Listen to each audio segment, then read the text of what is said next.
Before I begin this story, I need to ask you something, and I need you to sit with the question for a moment before you answer. What is the first thing you remember seeing? Not a memory someone told you about, not a photograph you saw later and confused for a memory. The first thing you actually remember seeing with your own eyes. For most of us, it is something ordinary, a parent's face, a room, a window, with light coming through it, a ceiling, something so unremarkable that we never thought about it as a first experience because the world was always there. The sky was always there. The sun was always there. We opened our eyes and the world existed, and we never had to discover it because it was never absent.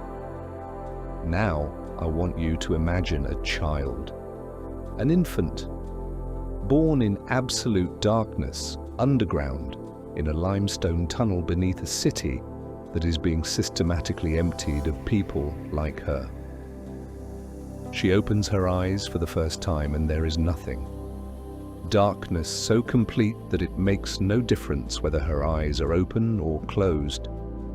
The only light she will know for the first months of her life is the occasional flicker of a candle that her mother lights sparingly, because candles are finite, and when they are gone, there will be no more. She learns to crawl in a tunnel where the ceiling is so low that the adults around her cannot stand upright.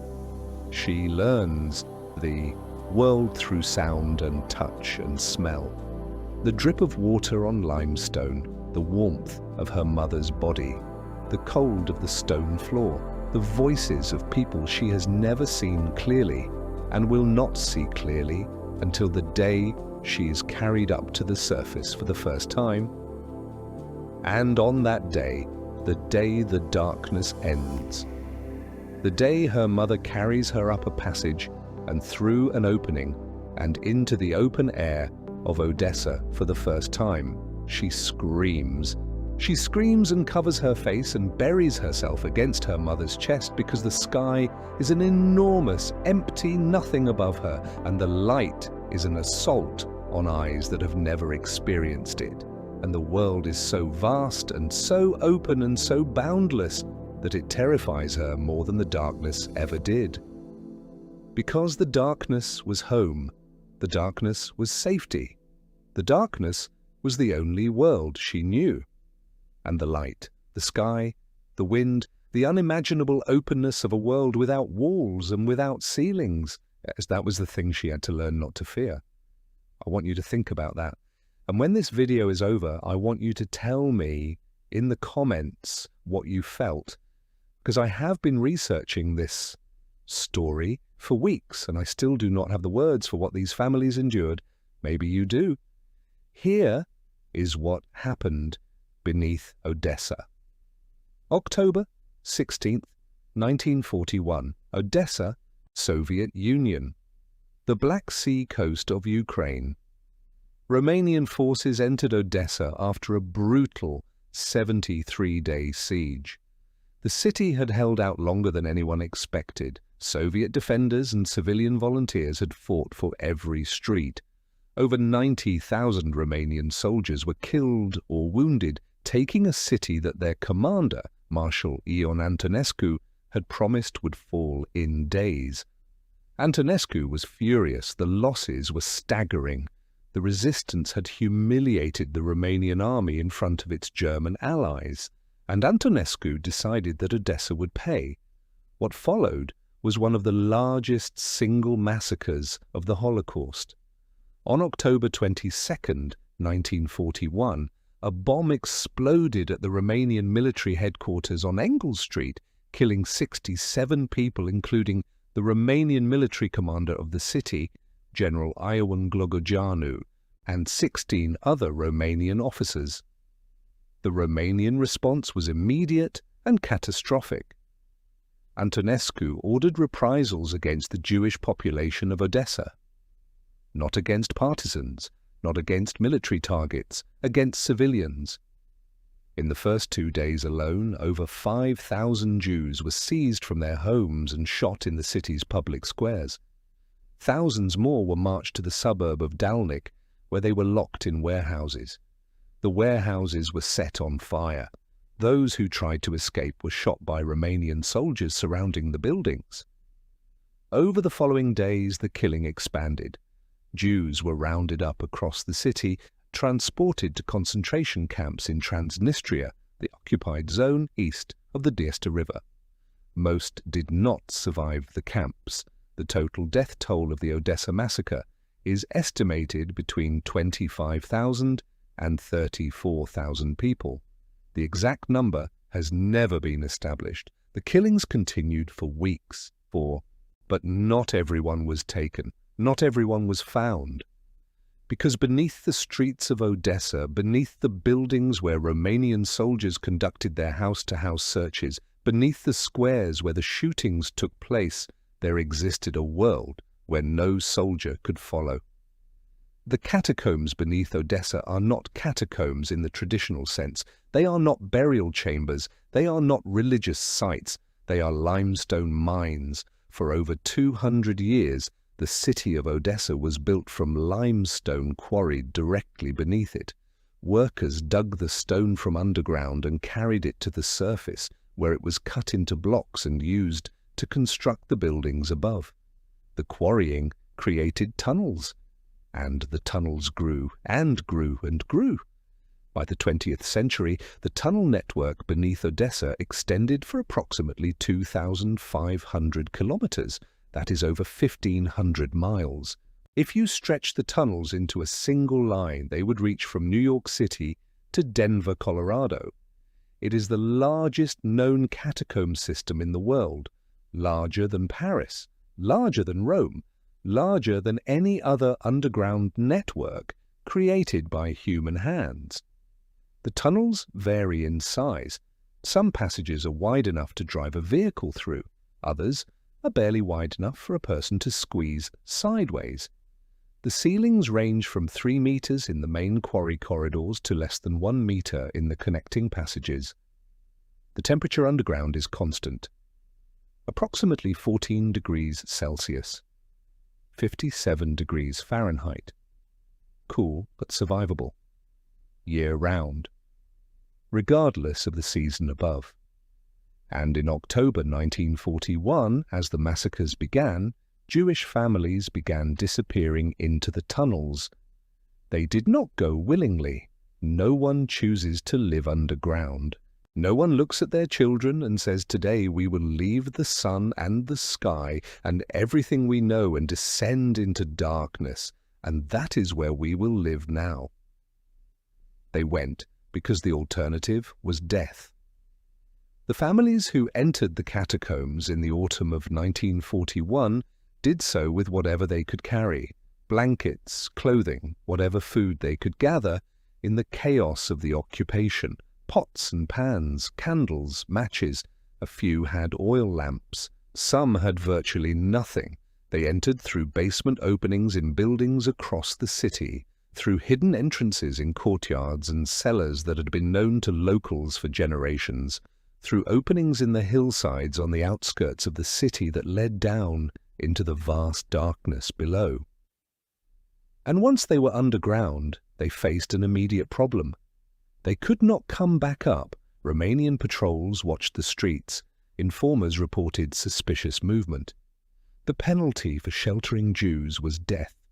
The penalty for being caught as a Jew was death. The entrances to the catacombs were known to the occupation authorities, and many were sealed or placed under surveillance. Going up meant risking capture. Capture meant execution. So they stayed down. Days became weeks, weeks became months. And in the darkness beneath Odessa, in limestone tunnels carved out of rock 200 years earlier, families began to build something that resembled a life. I need to describe the conditions because the conditions are essential to understanding what happened to the children. Total darkness. The catacombs are beneath the earth. There is no natural light source of any kind. When the last candle burns out, when the last match is struck and consumed, the darkness is absolute, not dim, not shadowy, absolute, the kind of darkness that a person who has lived on the surface of the earth has never experienced. The kind of darkness where you hold your hand in front of your face and you cannot see it, where the only evidence that you still exist as a physical being is the sensation of your own body and the sound of your own breathing. The families rationed their candles with desperate care. A single candle might be lit for an hour a day, sometimes less. Some families went days without any light at all. They navigated by touch. They learned the walls the way a blind person learns a house, by memory, by counting steps, by the feel of the stone under their fingertips. Water came from limestone seepage, water percolating through the rock above, collected in depressions on the tunnel floor, and dripped from the ceiling. It was mineral-heavy and tasted of stone, but it was drinkable. Families identified reliable drip points and collected water in whatever containers they had. Some sections had small pools that accumulated over time. These became communal water sources shared among multiple families. Food was the critical problem. The families entered the catacombs with limited supplies. When those supplies ran out, someone had to go to the surface. This was the most dangerous act in the entire underground existence. Surfacing meant navigating the tunnel system to a concealed exit, emerging at night, finding food through whatever means possible, barter, theft, the help of sympathetic non-Jewish residents who risked their own lives by providing assistance, and then returning underground before dawn. Not everyone who went up came back. Some were caught by patrols. Some were betrayed by informers. Some simply could not find their way back to the correct entrance in the darkness. The families who lost their foragers faced starvation. Without someone willing and able to make the surface run, the people underground had no way to replenish their food supply. Some ate rats. The catacombs had rat populations that lived on whatever organic material washed down from the surface. The rats were caught by hand in the dark, killed, cooked over small fires when fuel was available, eaten raw when it was not. Some ate the limestone itself. Calcium deposits scraped from the tunnel walls were consumed in desperation. They provided minimal nutrition, but the calcium may have helped sustain bone density in an environment where diet was catastrophically deficient. This is where children were born. The exact number of children born in the Odessa catacombs during the occupation has never been established. Records were not kept underground. Birth certificates were not issued in limestone tunnels by candlelight. But survivor testimonies collected after the war by Soviet investigators and later by organizations including Yad Vashem and the USC Shoah Foundation document multiple births in the catacombs between late 1941 and early 1944. The births occurred without medical assistance, without anesthesia, without antiseptic, without clean water, without adequate light. Women gave birth on stone floors on whatever fabric could be spared for bedding. Other women in the group assisted using whatever knowledge of childbirth they possessed. There were no doctors underground, no midwives with formal training in most cases, just women helping women in the dark. The mortality rate for these births is unknown. Survivor accounts reference children who did not survive. Stillbirths, infants who lived for days or weeks and then died of malnutrition, cold or illness in the damp underground environment. These deaths were mourned in darkness, and the small bodies were buried in the limestone tunnels. Some survived. Against every reasonable expectation, some of the children born underground survived. They survived because their mothers survived. Because the human body, even starved, even dehydrated, even living in conditions that no medical textbook would consider compatible with successful lactation, sometimes produces enough milk to keep an infant alive, not healthy, not well nourished, but alive. These children grew in darkness, underground, with no experience of the world above. I want to be careful here because I am about to describe something that I think is one of the most remarkable and one of the most painful aspects of this entire story. And I want to get it right, because the people who lived through it deserve to have it told accurately. A child born in the catacombs developed differently, not in the way that implies permanent damage, though some damage certainly occurred, but in the way that any human being develops differently when the environment they grow up in is fundamentally different from the environment that human beings evolved to inhabit. These children learn to navigate by sound. In total darkness, hearing becomes the primary sense. The children learn to identify individuals by their footsteps, by their breathing, by the sound of their clothing moving against the tunnel walls. They learn to judge distances by echo. They learn the acoustic signature of every passage and chamber in their section of the catacombs the way a sighted child learns the visual layout of their home.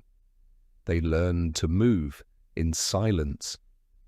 This was not natural development. This was trained. Their mothers taught them from infancy that sound could kill, that crying could be heard through the rock, that the soldiers above were listening, that silence was life.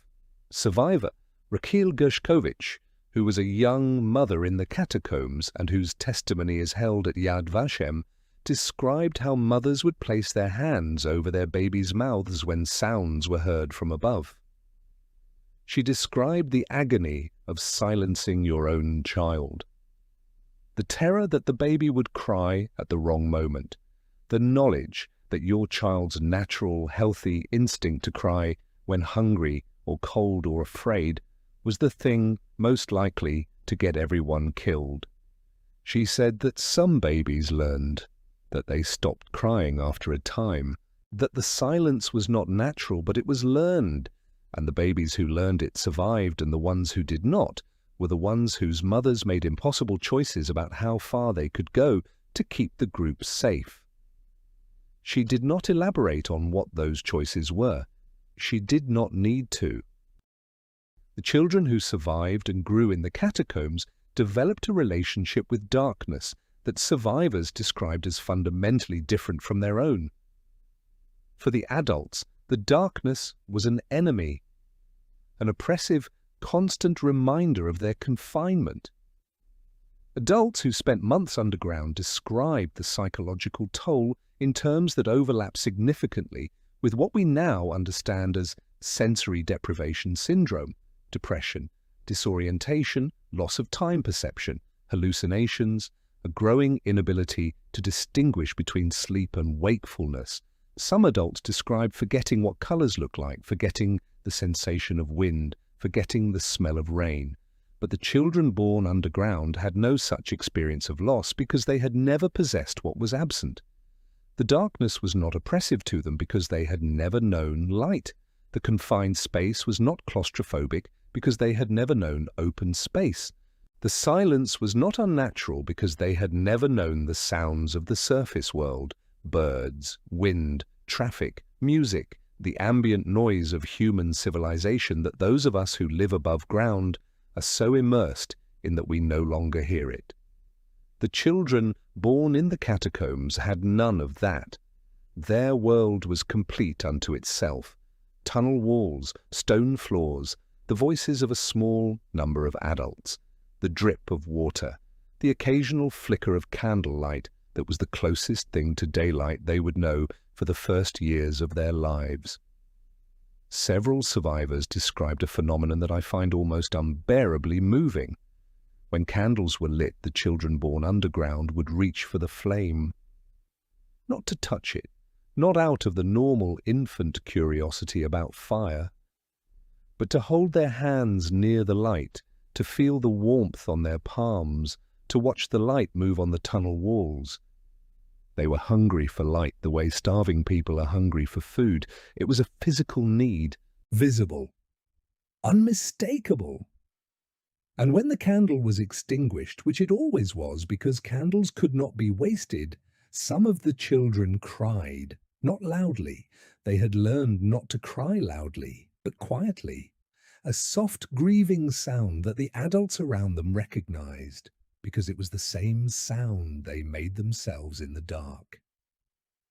Grieving for something the children had never had, but somehow knew they needed. Liberation came to Odessa on April 10th, 1944. Soviet forces recaptured the city after the Romanian and German occupation forces withdrew. The siege was over, the massacres were over. The occupation that had killed tens of thousands of Odessa's Jews was finished, and in the days that followed, people began emerging from the catacombs.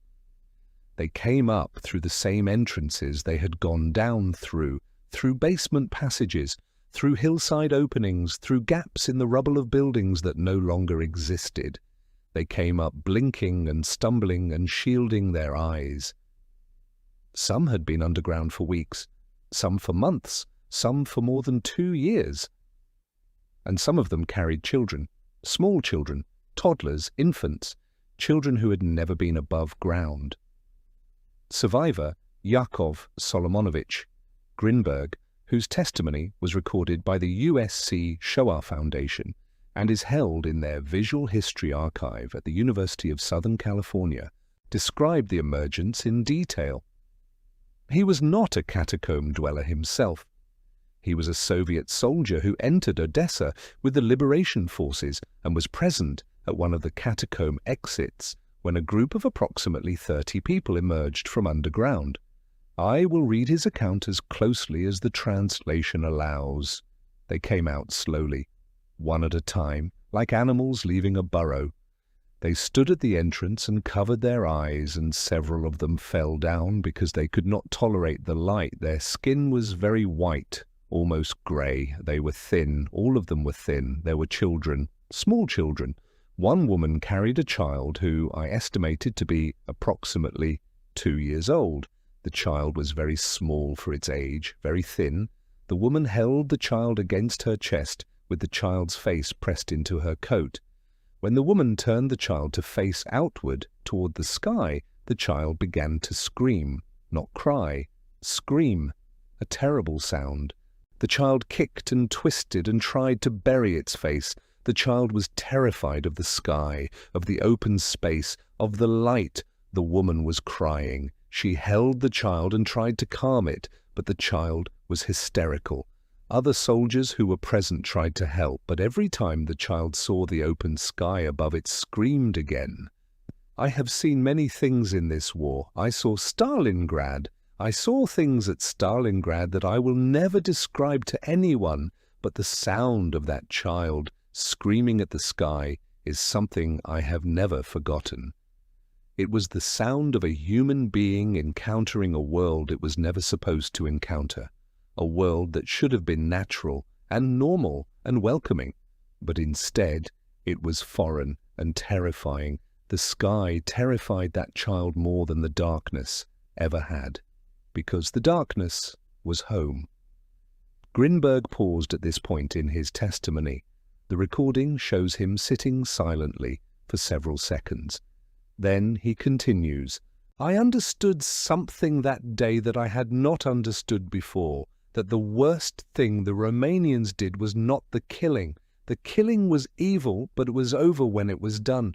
The worst thing they did was what they forced the survivors to become. They forced mothers to take their children underground and raise them in darkness and silence. They forced children to be born in a world without sky. And when the children finally came out, the world that should have been their birthright was the thing they feared most. That is what I cannot forgive. Not the dead. The dead are at peace, but the living, the children who came out of the ground screaming at the sun, that is what I cannot forgive. The children who emerged from the Odessa catacombs faced a long and difficult adjustment to surface life. Their eyes, adapted to near total darkness, were acutely sensitive to light. Exposure to direct sunlight caused physical pain. Some children developed temporary photokeratitis, a condition similar to snow blindness, from unprotected exposure to daylight in the first days after emergence. Their eyes had to be gradually acclimated Survivors describe keeping children in darkened rooms with windows covered, slowly increasing light exposure over days and weeks until the children could tolerate normal daylight. Their skin, deprived of sunlight for months or years, was deficient in vitamin D to a degree that caused rickets in many of the catacomb children. Bones that had developed without adequate calcium and vitamin D were soft and bowed. Children who had learned to walk underground walked with difficulty on the surface. Some could not walk at all and had to relearn. Their psychological adjustment was perhaps the most complex. Children who had been taught from birth that silence meant survival had to learn that it was safe to make noise, that crying would not bring soldiers, that speaking in a normal voice would not result in death. Some of the catacomb children remained abnormally quiet for years after liberation. Teachers and caregivers in the orphanages and children's homes where some of them were placed noted children who refused to speak above a whisper, children who flinched at loud noises, children who sought out enclosed dark spaces, closets, spaces under beds, because the openness of normal rooms was overwhelming. Some of them reportedly could not sleep in rooms with windows. The open sky visible through the glass was too much. They needed walls, ceilings, enclosure, the feeling of stone around them. The darkness had shaped them, it had protected them. And they could not simply leave it behind because for them it was not a prison. It was the place where their mothers had kept them alive. I need to tell you something about the mothers because this story is ultimately not about the catacombs. It is not about the occupation. It is not about the war.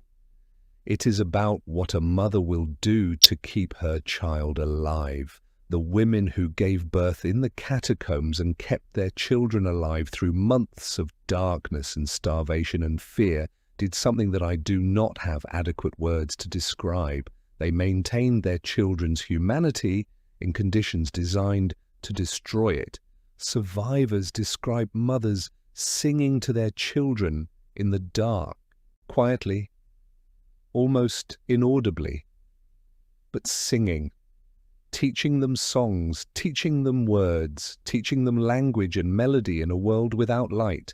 They describe mothers telling stories, describing the world above to children who had never seen it, what the sun looks like, what the sea looks like. Odessa sits on the Black Sea. Many of these women had grown up within sight and sound of the water. They described the sea to children who had never seen water in a quantity larger than a puddle on a tunnel floor.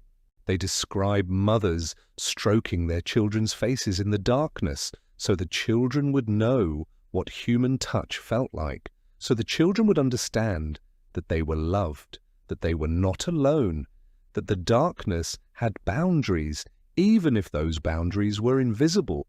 They did this while starving, while terrified, while not knowing whether the next day would bring a Romanian patrol that had finally found their section of the tunnels.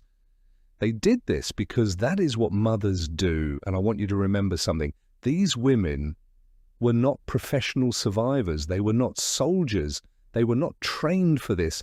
They were ordinary women, teachers, seamstresses, shopkeepers, housewives, ordinary women from an ordinary city who were forced underground by extraordinary evil and who responded with a ferocity of love that I believe is the most important part of this entire story. Not the horror of the catacombs, not the darkness, not the fear, the love that existed inside it. That is what matters. That is what survived. The Odessa massacre and the subsequent persecution of Jews under Romanian occupation killed between 100,000 and 120,000 people in the Odessa region. The exact number has never been established. The number who survived by hiding in the catacombs has also never been established with certainty. Estimates range from several hundred to several thousand across different sections of the vast tunnel network. Some groups were as small as a single family. Others were communities of 50 or more people living in interconnected chambers. Not all of them survived. Starvation took some. Disease took others. Some were discovered by Romanian patrols who entered the catacombs with dogs and flashlights. Some were betrayed, but some survived. And some of their children survived. And some of those children are still alive today, in their 70s and early 80s now, living in Israel, in America, in Europe, in Ukraine, carrying memories of a childhood that began in darkness beneath a city that tried to murder them before they were born. Some of them have given testimony to Yad Vashem, to the Shoah Foundation, to historians and researchers who understood that these voices would not be available forever and that what they carried needed to be preserved. Their testimonies are held in archives around the world, video recordings, audio recordings, transcripts, the words of men and women who remember the darkness, who remember the first time they saw light, who remember the long, difficult process of learning to live in a world they had been born beneath. Some of them remember the sound of their mothers singing in the dark. That is what they carry. After everything, that is what remains. The Odessa catacombs still exist. 2,500 kilometers of tunnels beneath a city that today is being fought over once again. The war in Ukraine that began in 2022 has brought new military significance to Odessa. The city has been struck by Russian missiles. Civilians have sheltered underground, and some of them have sheltered in the catacombs, the same tunnels, the same limestone corridors, the same darkness that sheltered Jewish families 80 years ago. History does not repeat itself, but it does happen in the same places. The catacombs endure. They were there before the city was built. They will be there after whatever happens next. Limestone does not care about the wars fought above it. It simply exists. And when people need to disappear, when the surface becomes unsurvivable, the catacombs accept them the way they have always accepted them. In darkness, in silence, in the cold mineral embrace of stone that has been there for millions of years and will be there for millions more. There is a section of the Odessa catacombs that has been preserved as a museum, the Museum of Partisan Glory. It is located in a portion of the actual tunnel system used by Soviet partisans during the occupation. In one corridor of this museum, scratched into the limestone wall, there are marks. They were not made by partisans. They were not made by soldiers. They were made by a child. Small marks low on the wall, at the height a small child could reach while sitting on the tunnel floor. Not letters, not words, just marks, lines scratched into soft limestone with a small stone or a piece of metal.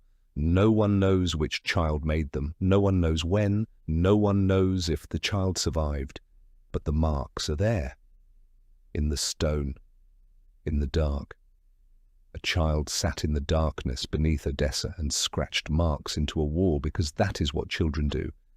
Even in the worst circumstances imaginable, even in absolute darkness, even when the world above is trying to kill them, children make marks on walls. It is how they say, I am here, I exist, I was in this place. I asked you at the beginning what the first thing you remember seeing was. For the children of the Odessa catacombs, the answer is unlike anything most of us can comprehend. Their first sight was darkness.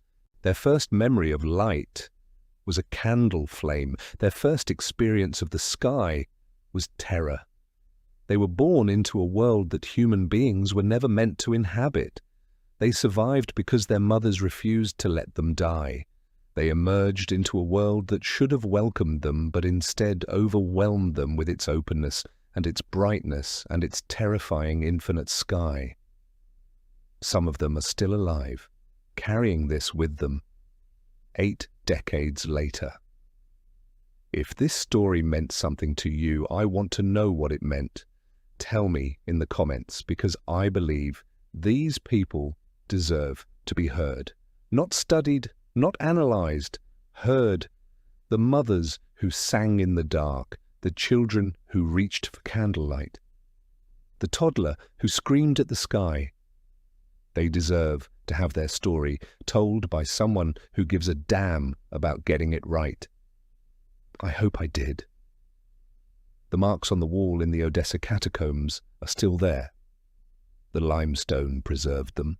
80 years later, a child's scratches in the earth. Dark. I am here. I exist. I was in this place. Oh,